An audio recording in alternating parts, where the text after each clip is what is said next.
rise to advise the opposition are supporting the motion from Dr Amanda Conn that the government act to address a critical shortage of medical supplies. The motion quite rightly calls on the government to urgently explore options for the stabilising of supply of essential medicines. It calls on the government to ensure equitable availability of medicine in short supply, including regional areas. How can it be that hundreds of medications, including dozens listed as critical by the Therapeutic Goods Administration, have been hit by supply shortages and discontinuations? We are not a third world country. This is a parlous situation which the government was warned about more than a year ago and chose to ignore. The government needs to answer the question of why we rely on international supplies when we could and should be developing local medicine manufacturing. Some of the drugs in scarcity are critical for life-threatening conditions.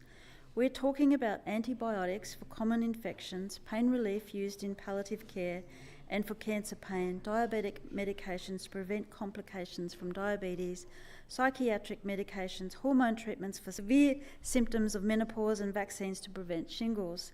It shouldn't be that health professionals are being forced to prescribe different brands or products that contain the same active ingredient which may not be the same dose or strength. It shouldn't be that doctors are having to prescribe similar medicines instead of particular medicines for specific conditions.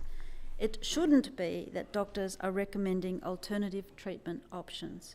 Surely the ramifications have an impact on the quality of a patient's life. They also impact the safety and quality of care in the hospitals and health service operations. This is an escalating problem which is putting patients at risk and GPs on edge. I understand that there are many national and international causes which impact the local supply of medicines, but we are far too vulnerable to external factors. Australia imports 90% of our medicines from overseas. It puts us at the bottom of the food chain when it comes to supply because we consume only 2% of the global medicines market. I support the motion because we need to address the drug shortages in the short and long terms. We need investment in local manufacturing to help protect ourselves from these shortages. We need the New South Wales government to stand up to the federal government and insist on improving the pathways for the supply of critical medications.